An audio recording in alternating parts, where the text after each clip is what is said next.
जी अध्यक्षता कर रहे हैं, सादजी अहमद मर्गी साहब संचालन कर रहे हैं, धनंजय भाई आज के कार्यक्रम के उद्घाटनकर्ता हम लोगों के अभिभावक उदय नारायण चौधरी जी, तेज तरार माननीय विधायक सतीश दास जी और सम्मानित मंच और दूर दूर से आए सभी माताओं बहनों और भाइयों और हम सभी के अभिभावकगण जो यहाँ आगे बैठे हुए हैं, उन सभी को मैं अपना प्रणाम भेजता हूँ। ये क्रांतिकारी धरती है और आज किसान दिवस भी है। पूर्व प्रधानमंत्री चौधरी चरण सिंह के मूल्यों पे ही अपनी बात रखना चाहूँगा। और ये जो धरती है जगदेव बाबू की धरती है, उपेंद्र नाथ वर्मा जी की धरती है, लिटरेचर और साहित्य के महारथी शास्त्री जी की धरती है। तो मैं इन सभी को श्रद्धा सुमन अर्पित करते हुए अपनी बात को रखना चाहता हूँ।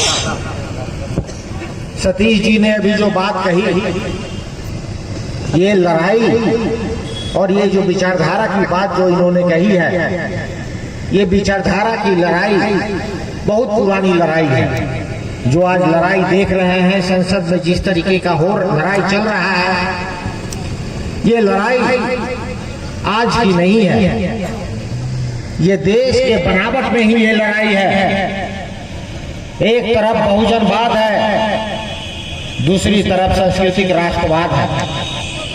बहुजन राष्ट्रवाद को अगुवाई करते हुए गौतम बुद्ध आगे ले गए और बहुजन सुखाय और बहुजन हिताय की बात उन्होंने कही। उसी की मूल अवधारणा संविधान में अंकित है, बहुजन हिताय और बहुजन सुखाय।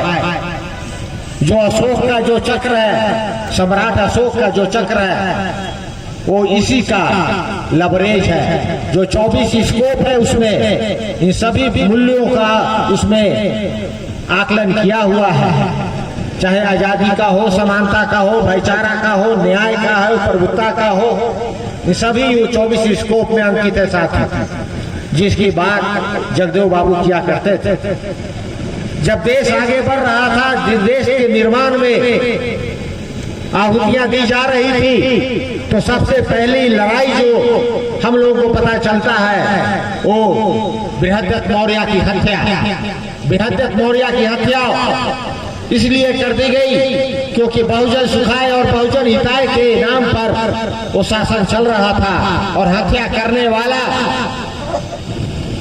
सांस्कृतिक राष्ट्रवाद से लवरेज मनुवाद को प्रेरित करता जो है पुष्पमित्र सिंह, उसने हत्या कर दिया साथियों।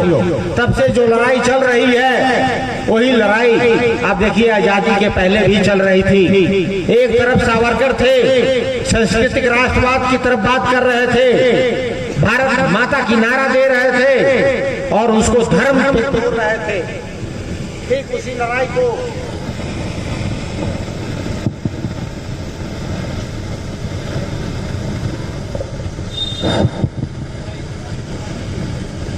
लड़ाई को गांधी जी आगे ले जाते हैं और गांधी जी कहते हैं भारत माता का मतलब होता है भारत की जनता। और महात्मा गांधी ने 1936 में बनारस में ही भारत माता मंदिर का निर्माण किया साथियों।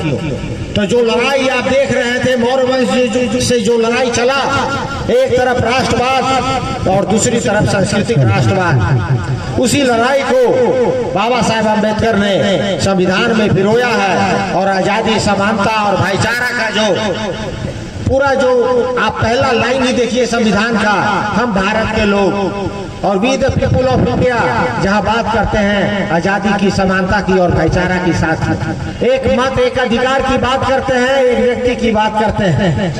तो जो बात सतीश बाबू अभी कह रहे थे, ये लड़ाई बहुत पुरानी है और उसी लड़ाई को संविधानिक लड़ाई ऊपर बल दे रहे थे।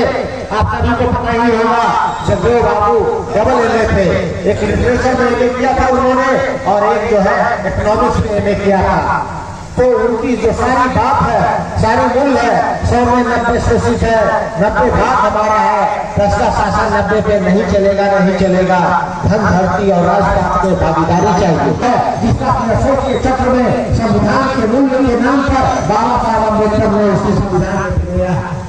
जब लड़ाई चल रही थी, जब कृषि कानून भी अगर हम देखते हैं आज के युग में, जो जगदेव बाबू की जो लड़ाई है कि अगर पेट सूखा रहेगा, धरती सूखी रहेगी तो पेट भी सूखा रहेगा। ये लड़ाई पेट की लड़ाई थी, ये लड़ाई खेत की लड़ाई थी।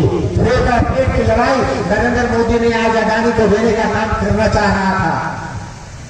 कृषि कानून पास किया पार्लियामेंट से, बिना कोई उसमें बात विवाद किए हुए कृषि कानून पास हो गया था। ये कृषि कानून क्या था? ये वही लड़ाई जगदेव बाबू लड़ रहे थे यहाँ पे। ये लड़ाई खेत की थी और ये लड़ाई पेट की भी थी।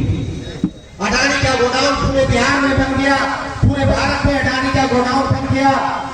नरेंद्र मोदी कृषि कानून के नाम पे डबल इनकम की बात कही थी, लेकिन उनका इनकम आज के दिन में आ गया ऐसा था। 2000 रुपया किसानों को दे देते हैं, लेकिन सारी जो औजार है, इक्विपमेंट्स है, खाद है, वो सारी महंगी हो गई है, दुगनी और तिगनी महंगी हो गई है। साथ डबल इनकम की बात कही थी, इनकम उन्होंने डबल नहीं दिया। ठीक इसी प्रकार से जब लालू प्रसाद यादव जी बिहार के धरती पे बिहार के मुख्यमंत्री बनते हैं, तो उन्हीं मूल्यों को आगे ले जाते हैं जो अमर शहीद जगदेव बाबू का जो मूल था कि पढ़ाई में अपना मजबूती से शोषित वर्ग है, अपने बच्चों को पढ़ाना चाहिए।